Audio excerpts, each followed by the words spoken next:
इगतपुरीच्या पारदेवीमध्ये शाळेच्या दुरवस्थेविरोधात गावकरी आणि पालकांचं आमरण उपोषण, हातात विविध घोषवाक्यांचे फलक घेऊन विद्यार्थ्यांचा देखील पाठिंबा.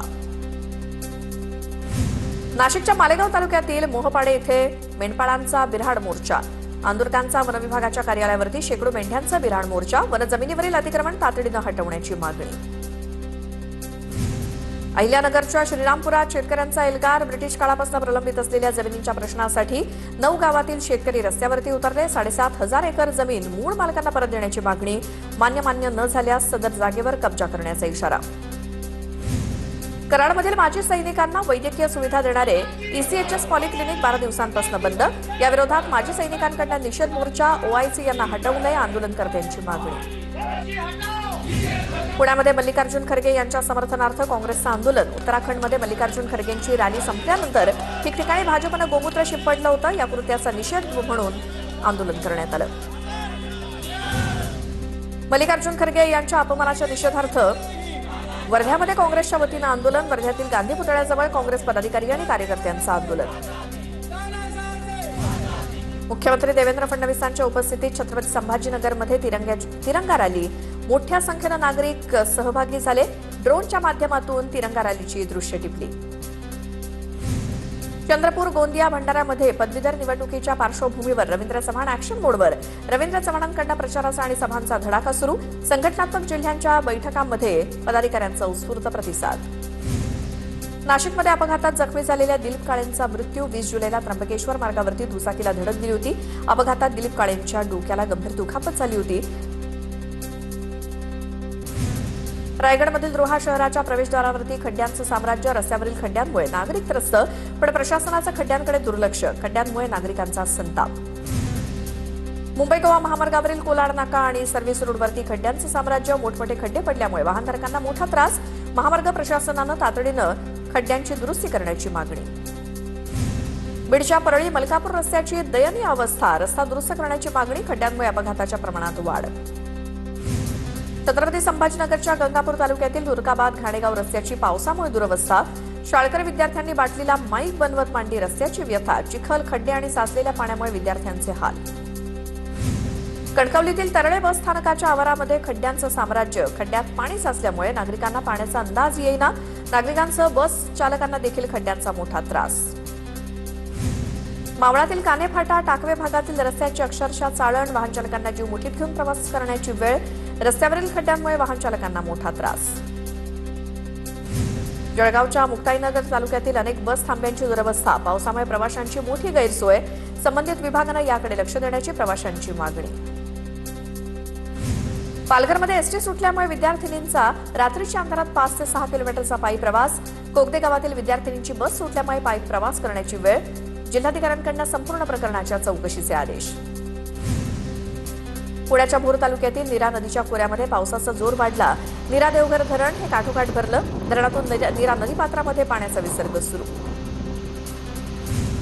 साताऱ्यातील कोयना धरणाचे 6 दरवाजे एका फुटाने उघडले. कोयना नदीपात्रात पाण्याचा विसर्ग सुरू. कोयना धरण 96.66 TMC इतकं भरलं. कृष्णा, कोयना नदीकाठच्या गावांना सतर्कतेचा इशारा.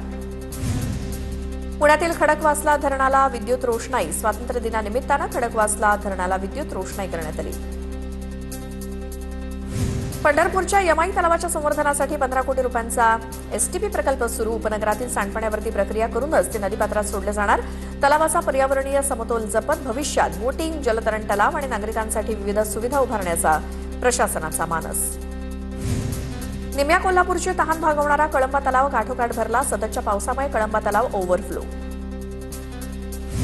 बीडच्या आष्टी तालुक्यात भीषण पाणी टंचाई. पावसानं दडी मारल्यामुळे शेतकरी मोठ्या अडचणीत. काही गावात पाण्याचे टँकर सुरू. टँकरनं पाणी पुरवठा करण्यात येतोय. ते पाणी देखील स्वच्छ नाही. ग्रामस्थांचा संताप.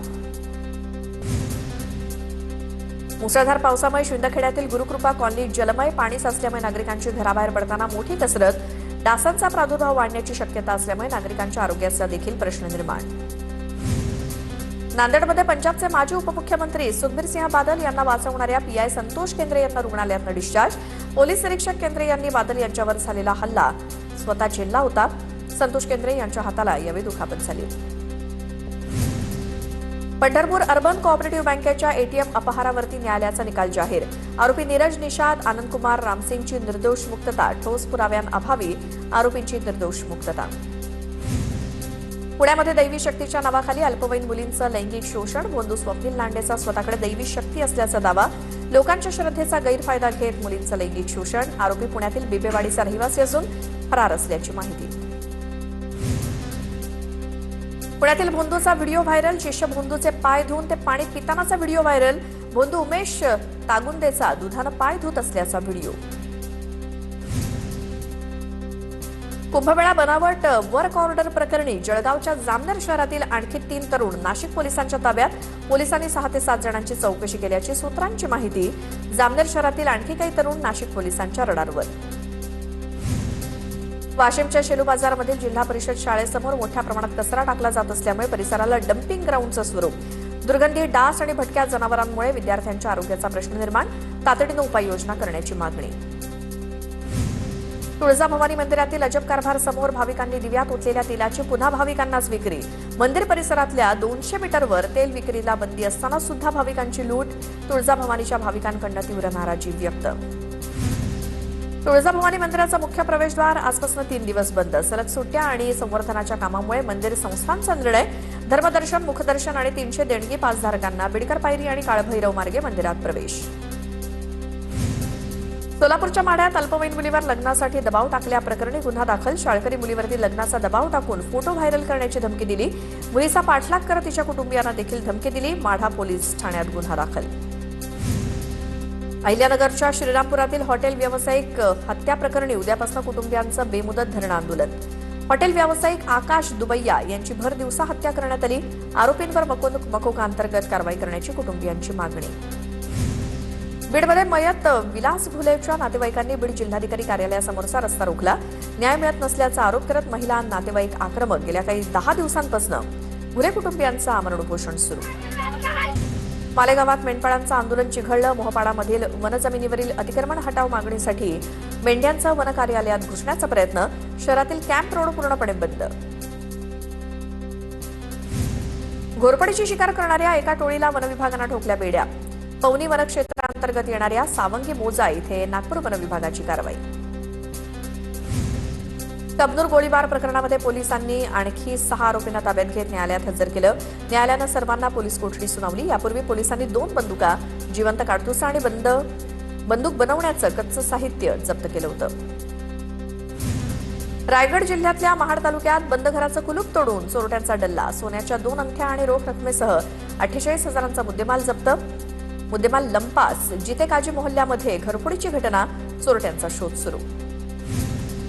सांगलीच्या विटाजवळच्या रेवणसिद्ध घाटामध्ये एसटी बसचा अपघात. अपघातात मृत्यू झालेल्या व्यक्तीला परिवहन विभागाकडून 10 लाखांच्या मदतीची घोषणा. जखमींवरील उपचाराचा सर्व खर्च शासन करणार. या प्रकरणी बस चालकावर विटा पोलीस ठाण्यात गुन्हा दाखल. पुण्यातील कात्रज चौकामध्ये पीएमपीएमएल बसनं 5 वाहनांना उडवलं. अचानक ब्रेक फेल झाल्यामुळे चालकाचं नियंत्रण सुटलं. सुदैवानं मोठी जीवितहानी नाही. अकोला पश्चिम विधानसभा निवडणुकीच्या निकालाचा वाद. जिल्हाधिकारी कार्यालयातील स्ट्रॉंग रूम उघडण्यात आली. आमदार साजिद खान पठाण यांच्या निवडीविरोधात याचिका. 4,000हून अधिक मतदारांनी दुहेरी मतदान केल्याचा आरोप. अकोला पोलिसांच्या ताफ्यामध्ये 18 नवीन वाहनं दाखल. अकोला पोलीस दल आता आणखी हायटेक होणार. नव्या वाहनांमुळे पोलिसांच्या गस्तीसह आपत्कालीन परिस्थितीत कारवाईला अधिक वेग येणार. वाशिम जिल्ह्याची नियोजन बैठक पालकमंत्री दत्ता भरणेंच्या अध्यक्षतेखाली संपन्न. जिल्ह्यातील आमदार खासदार बैठकीला उपस्थित. अनुसूचित जाती उपाययोजना आणि आदिवासी उपाययोजना मिळून एकूण 432 कोटी 8 लाख रुपयांचा नियतव्यय मंजूर. सकाळी 10 वाजल्यानंतरही प्राथमिक आरोग्य केंद्रात डॉक्टर आलेच नाहीत. बुलढाण्याच्या गणेशपूर येथील प्राथमिक आरोग्य केंद्रातला प्रकार. ड्युटीवर उशिरा येणाऱ्या डॉक्टरांवरती काय कारवाई होणार? संतप्त नागरिकांचा प्रशासनाला सवाल. जळगावच्या सराफ बाजारात सोन्या चांदीच्या दरात घसरण. सोन्याच्या दरात 1,500 रुपयांची तर चांदीच्या दरात 3,000 रुपयांची घसरण. सोन्याचे दर जीएसटीसह 1,55,000 रुपयांवरती पोहोचले तर चांदीचे दर जीएसटीसह 2,42,000 रुपयांवरती पोहोचले.